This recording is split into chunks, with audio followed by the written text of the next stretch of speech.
মৃত মানুষটি হলো ডায়াবেটিস রোগী এবং ডায়াবেটিস আনকন্ট্রোল থাকার ফলে এই যে রোগীর এই পাটা দেখছেন, এখানে দেখেন যে পায়ের এই আঙুলটা পচে এটা পড়ে গেছে খসে, এবং এই কিছু গ্যাংগ্রিনাস চেঞ্জ হয়েছে, এখানে কিছু টিস্যু এখানে পচে এবং দুর্গন্ধ বেরোচ্ছে।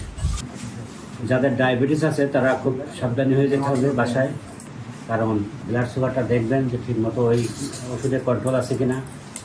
যদি কন্ট্রোল না থাকে তাহলে আপনাকে ইনসুলিন নিতে হবে, এবং বাসায় মনিটর করে আপনি ইনসুলিন দিতে পারেন। তা না হলে আনকন্ট্রোল দীর্ঘদিন থাকলে কিন্তু আপনার ভিতরে এরকম ক্ষত হবে, এবং এই ক্ষতটা বাইরে থেকে অনেক সময় বুঝে ওঠার আগেই দেখা যাবে যে আপনার একটা আঙ্গুল স্যাক্রিফাইস হচ্ছে, অথবা আঙ্গুলের চেয়ে আরও বেশি যখন হবে তখন এই পাটা কাটা লাগবে।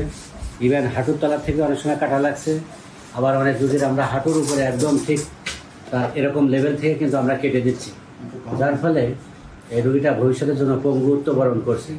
সুতরাং এনার উপর ডিপেন্ডেন্ট যে ছেলে মেয়েগুলো আছে তারা কিন্তু দুর্বিষহ জীবনযাপন করবে। তো আপনাদের যাদের ডায়াবেটিস আছে খুব দ্রুত সাবধানী হয়ে যেতে হবে, এবং ডাক্তারের পরামর্শ নিয়ে খুব দ্রুত ডাক্তারের কাছে এসে যাতে আপনার অঙ্গহানি না হয় সেদিকে লক্ষ্য রাখতে হবে। ধন্যবাদ সবাই।